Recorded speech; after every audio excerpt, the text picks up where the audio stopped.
Very good afternoon. In our post-lunch session, we have with us His Excellency, Governor of Kerala, Mr. Arif Mohammad Khan. And we are going to speak to him about the role of governors in a democracy.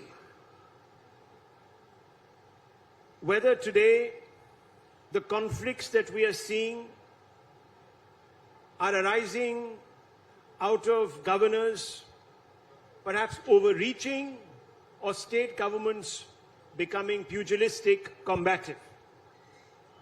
Thank you for speaking to Times Now, Governor Saab, and I can already see that you have come armed with a number of papers, and you're going to crucify me, but I am going to ask you questions, as I always do, of all our VVIPs.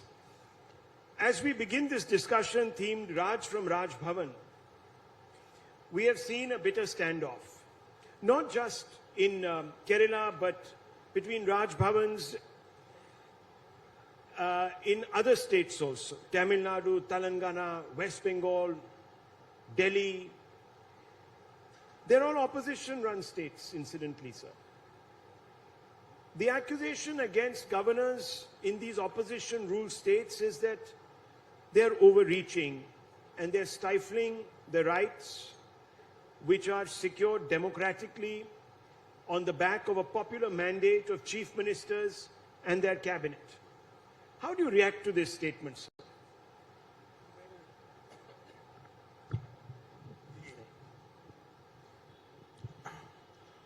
The mandate is to run a government in accordance with the Constitution and the laws. In a democracy, in a rule of law society, it is the rule of the law, not the rule of the ruler. Law clearly defines the boundaries. I have said, because you are saying that overreach by the governors. I have spent more than 3 years in Kerala. I have requested them to give me one single instance where I have tried to interfere in the administration of the state. I have tried to interfere in their policies. I have tried to interfere, which normally happens, in the posting and transfer of the officials. I said, give one instance and I shall immediately put in my papers. I shall leave my job. But the law clearly says that, and first let me complete this. Law clearly lays down that running of the universities in the state, governor, by virtue of his office, he shall be chancellor, and according to the law, the running of the universities comes under the jurisdiction of the governor. Now, I can give you 1,001 examples where, despite having at one point I became so exasperated, they are asking me to put my signature on things which according to me were irregular and illegal. And I became so exasperated. And this is a statutory arrangement. This is not a favor done by anybody to the governor. And all over India, this convention has developed. So I wrote to them, please make some alternative arrangement. I do not wish to continue in this position because you bring so much pressure on me. Sometimes you, when I totally refuse, then you come with the opinion of the Advocate General, the highest law officer of the state. And you keep forcing me, pressurizing me to do these things which I consider are irregular and illegal. The Chief Minister wrote me 3 letters requesting that I should continue as Chancellor. I put the condition unless you give me in writing in black and white that there shall be no interference from the government, from the executive, I shall not resume my duties. Then the fourth letter came wherein this unqualified assurance was there. I resumed my duties. But from next day onward, they again started interfering. And you have, Kerala has large number of cases of the relatives of the CPM cadre. They have been appointed to various universities and the cases are pending in the court. Recently, Chief Minister's own political secretary, who was earlier member of the Rajya Sabha, his close relative, that appointment at the final stage I had stayed, but the court also stayed, the Honorable Court, High Court stayed the appointment, and now only last week they have declared in their judgment that this candidate was not qualified even to be summoned for an interview. And they have not only cancelled the appointment, they have asked the university to revise the ranking list wherein she has been placed at number 1. So who is interfering? Okay. Governor Saab, you have jumped the gun. Jumped the gun. I only asked you, why do you think there is so much friction between governors in states where opposition parties, i.e. non-BJP parties, are ruling? I am not specifically referring to anything that happened between you and the Kerala government. We'll come to that. But I want to understand this. Is it that all BJP's chief ministers are doing a fabulous job that are obviously not causing the governors of those states to look askance? How is it that these tussles are only happening between governors appointed by the centre and chief ministers of non-BJP ruled states? Well, I do not think it is right to come to the conclusion that all non-BJP state governments are having problem. There are many states where there is absolutely no problem. One basic thing we must understand. In a rule of law society, the Indian tradition tells us there is something which is called myriad. There is something which is called Lakshman Rekha. If you have respect for the myriad, if you stay within your own bounds, there will be no conflict. But if you try to cross your boundaries, the conflict is bound to arise. Okay, so let me ask you this. I'll revise my statement. Are you saying that the chief ministers of opposition ruled states may not be observing the Lakshman Rekha? There is, of course, a case where Satyapal Malik ji took on, of course, the Goa government. We know. So that was a different arrangement. No, but I sincerely want you to reflect on this. There are too many coincidences here. We are talking about opposition ruled states where the governors have many run-ins with the chief minister. Are they all crossing the Maryada and BJP CMs never cross the Maryada or the Lakshman Rekha? I can't speak on behalf of the other people. I can speak only what I do know. I have not studied other cases. How is it possible for me? But one thing I will tell you. But you believe in ittifaq. Ittifaq. You believe in ittifaq. No, I do not. I won't even say that because I do not think all the non-BJP states have the problem with the governors. And I also do not believe that the BJP governments, there are no differences of opinion between the government and the governor. The recent 3 judgments, one is regarding West Bengal, one is regarding Kerala, and one is regarding Gujarat, which has a BJP government. So I do not think we should generalize these things. Even in BJP-ruled states, there have been some time difference of opinion. Basic thing is that because our governments, and that we are a democratic society, we are proud of that.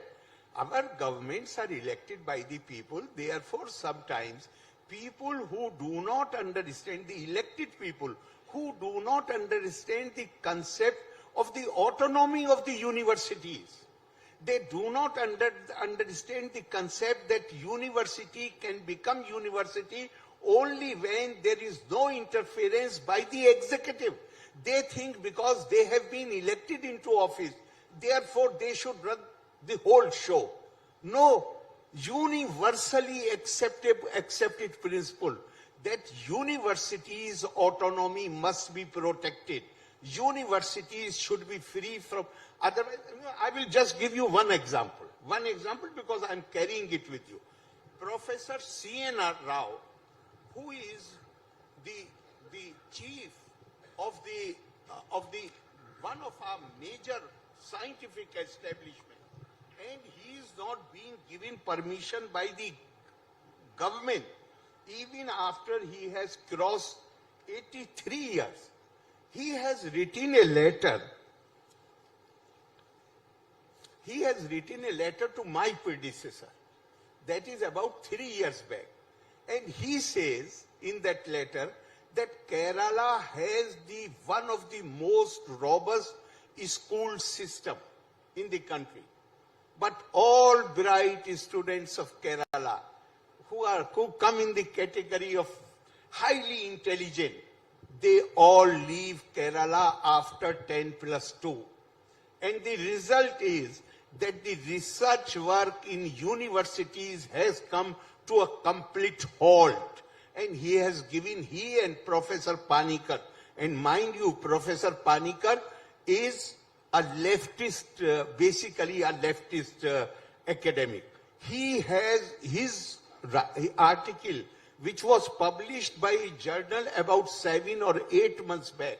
He is scathing in his attack on and he is saying that all this is happening because of the political interference in the functioning of the universities. You will be surprised to know that in a premier institution like Kerala University, which is one of the oldest university, recently CAG has pointed out there are at least 7 or 8 departments where there is no faculty member, but the department is there.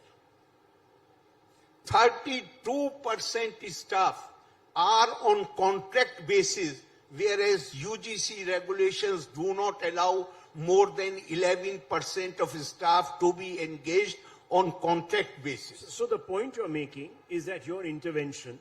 My intervention, no, it is my responsibility. This is what creates confusion. Running of the universities is not the responsibility of the state government under the law. It is the responsibility of the chancellor. Okay, let's look at the role. Larger question to you. Can we ignore the words of Dr. B.R. Ambedkar, who during the Constituent Assembly debates in 1949 expressly said that, and I quote him, "Governor under the Constitution has no function which he can discharge by himself, no function at all," unquote. He also said, and I quote, "The governor is bound to accept the advice of the ministry," unquote. On principle, would you agree with these words of Dr. B.R. Ambedkar? Totally. Okay. Totally. No, just a moment, please. If I totally agree with him, because to run the state administration as provided in the Constitution, the subjects which come under concurrent list and the state list, it is the responsibility of the state government which has been elected by the people. And I am making again this offer.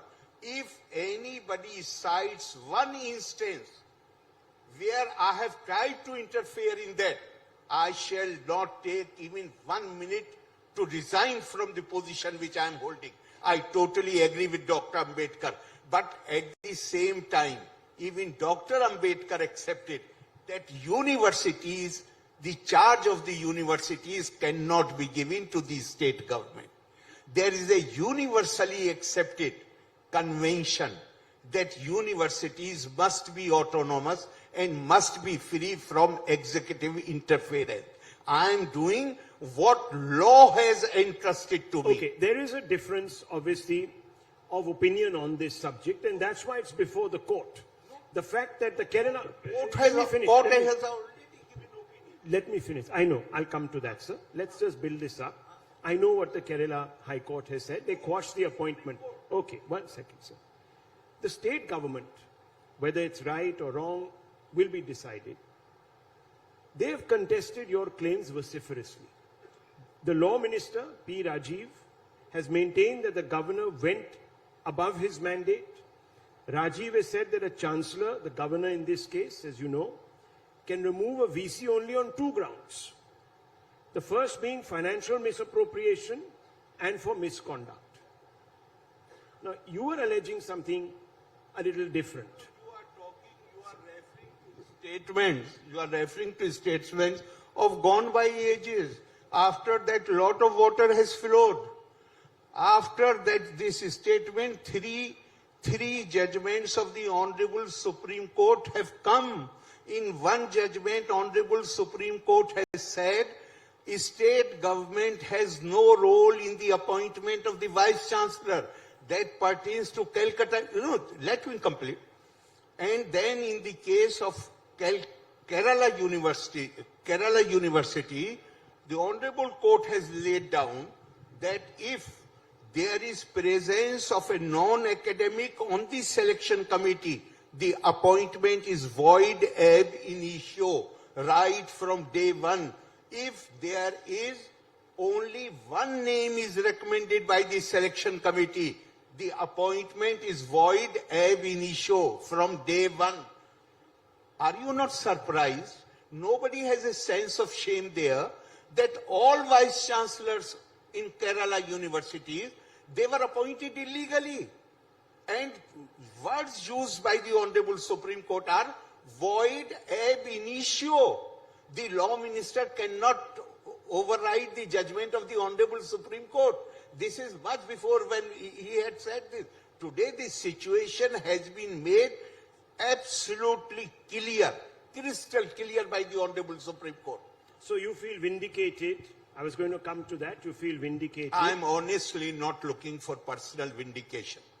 I am looking for I have got a great opportunity now. I was feeling totally frustrated, exasperated. I had lost all hope, but thanks to Honorable Supreme Court, now my spirits have been revived. And I see a chance where universities get, Kerala has a great educational past. Now I hope that the glory of the universities can be revived. I hope now in the light of the Supreme Court, the judgments of the Honorable Supreme Court, universities can be saved from interference by the executive, from this melody where people sitting in Chief Minister office are directing the Vice Chancellor to appoint their close relatives, although they do not possess necessary qualifications. So I feel now I can assert with force in the light of these. Now I'm not looking, this is not a personal fight. I'm not looking for personal vindication. But I see a chance now that the Kerala universities can again be revived. Their great traditions can be revived. And they again will become hub of academic activities. Let me come back to a comment that was made by another governor. And we're talking about the role of the governor. I think we should move beyond the obvious contest that you've had with the Chief Minister of Kerala. Let's move beyond that. In the context of these constant eruptions between Raj Bhavans and Chief Ministers in a large number of states that willy-nilly happen to be opposition-run states, one of your colleagues, Tamil Nadu Governor R.N. Ravi, backed you on your move not to sign a bill, for instance. We are not rubber stamps, he said, quote unquote. Not to mention, however, of course, that Mr. Ravi himself has been called a threat to the peace by the ruling DMK. Now, how do you see this, sir?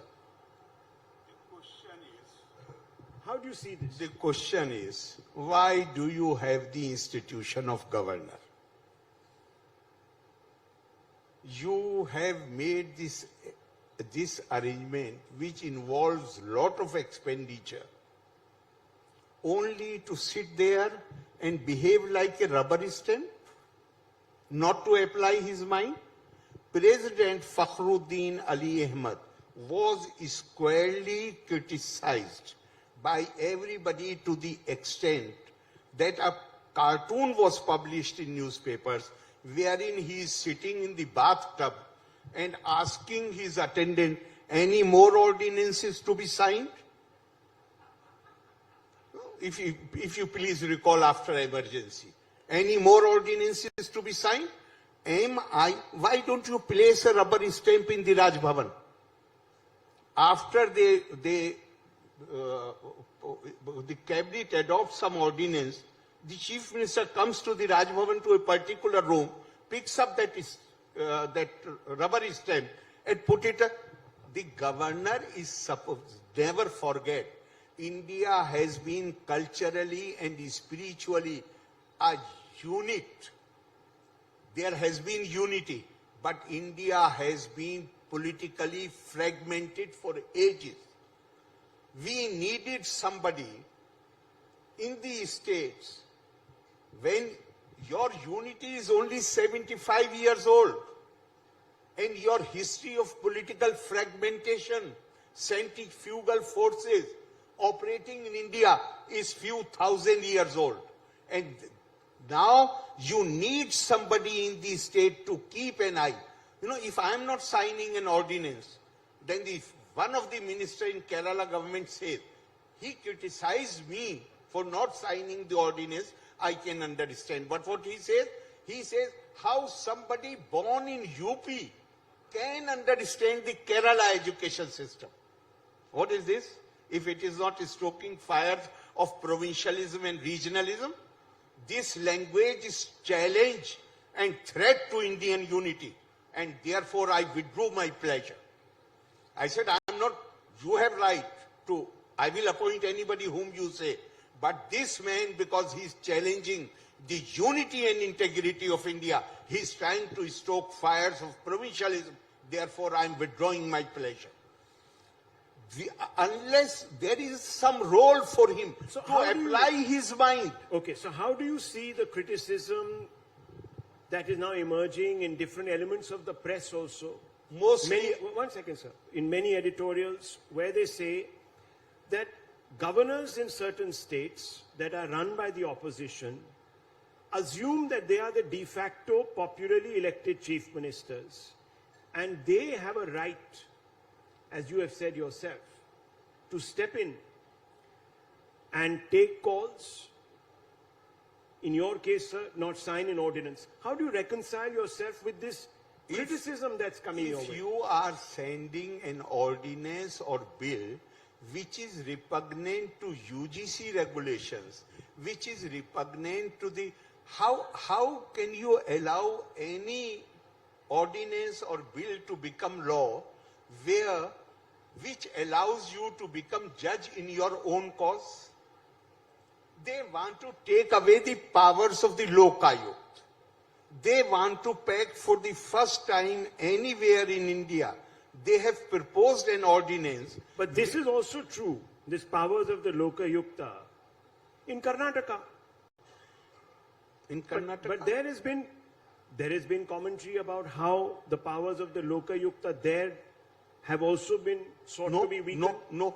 Sir, how is it that the governors there are not doing their duty? Are they doing their duty or they're not doing their duty? In recent years, there has been no amendment to the Lokayukta Act. Sir, in Karnataka. There has been at a least move. I can say There for has last been a 4 or move. 5 years. There has been a move. It has been talked about. All I'm saying is, let's take it forward.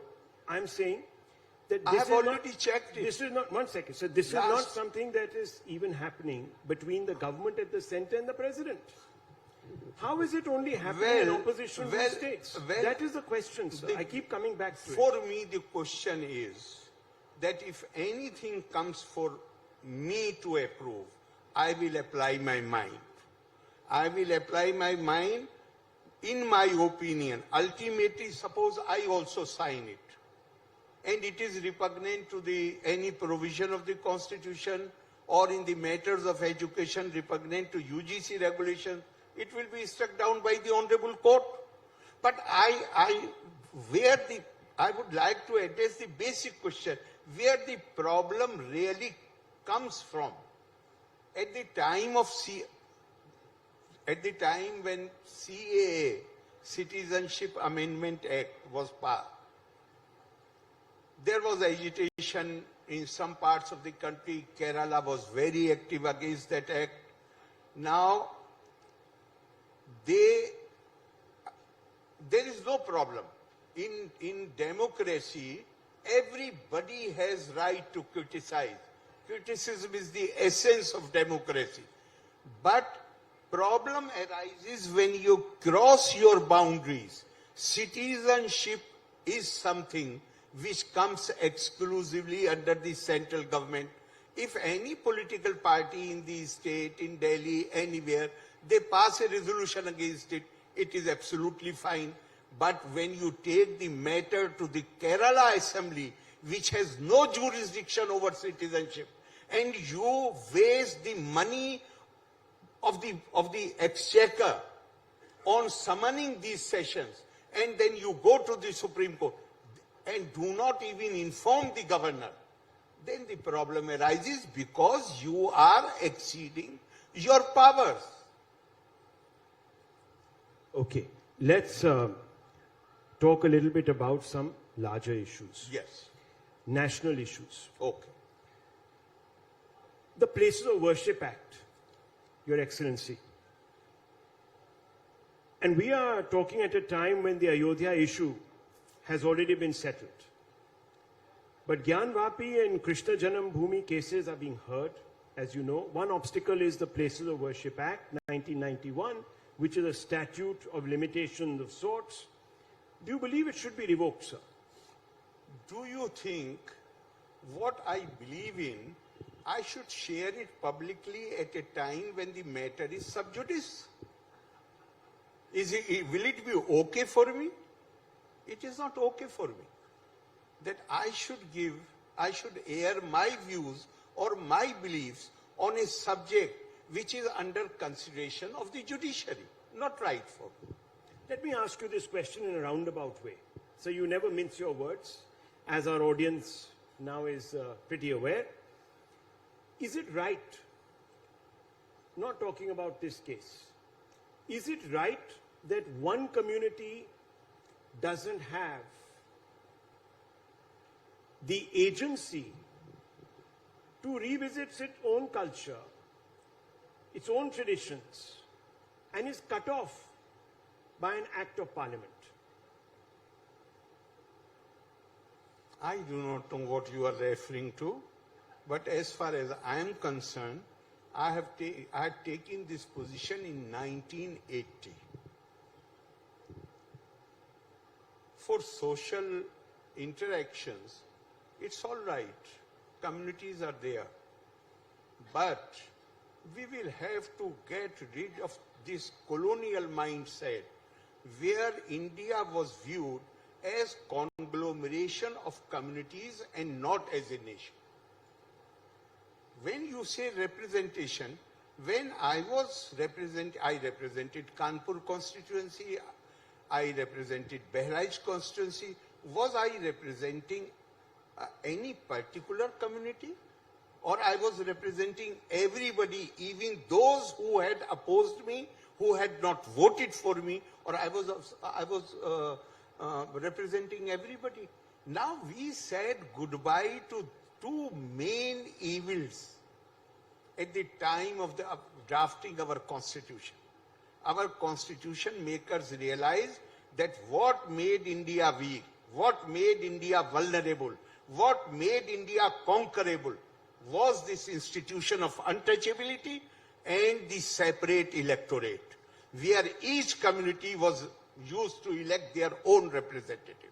Therefore, these were the two things, two evils in our old system which we abolished.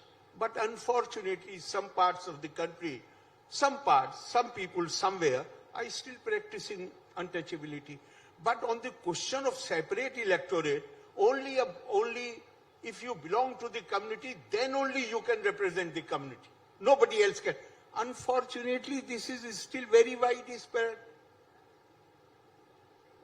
Anybody, the place where I live, anybody who is elected from there will be my representative. But in the specific case of one, and you use the word, colonial mindset.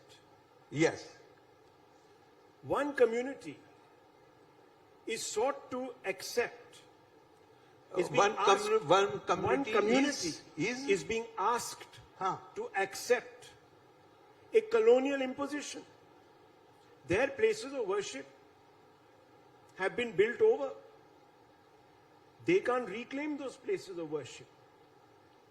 Isn't there an imbalance? And will this not perpetuate, sir, a kind of resentment?